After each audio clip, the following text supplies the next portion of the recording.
Assalamualaikum. Hai. Saya Nur Auni Batrisya, wartawan Sky TV anda. Bukan wartawan biasa-biasa, tapi pencari teknologi yang hebat untuk anda. Hari ini kita menyelami satu aplikasi yang boleh kita rasa macam detektif.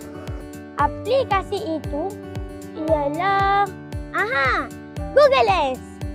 Serius, ini bukan ilmu sihir, tapi teknologi yang bakal buat anda ternganga. Jom saya tunjukkan. Google Lens merupakan satu aplikasi canggih yang akan memudahkan kehidupan seharian kita. Mudah je nak guna. Buka Google. Anda nampak ikon kamera, tekan sini. Tada!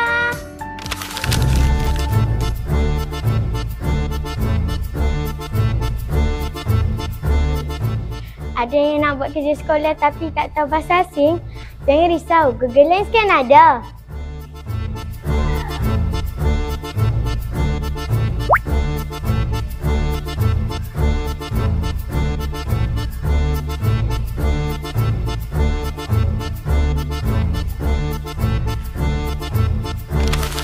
Wah, cantiknya taman ni. Ada pokok betik, ada pokok pisang. Ni pokok apa pula? Pokok apa Google Lens kan ada.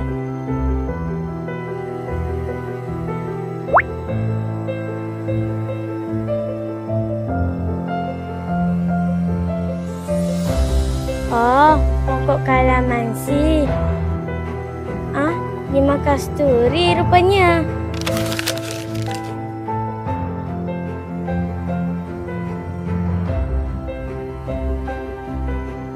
Betul ke tak ni?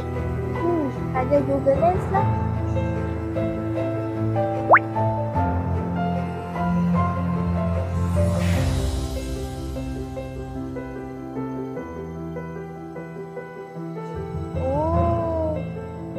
Yes.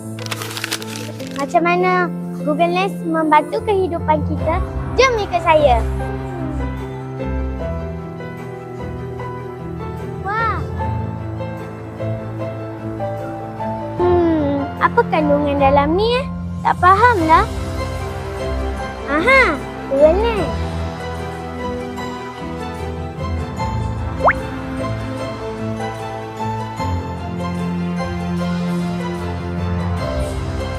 Oh, baguslah ini. Apa perasaan awak guna Google Lens ni?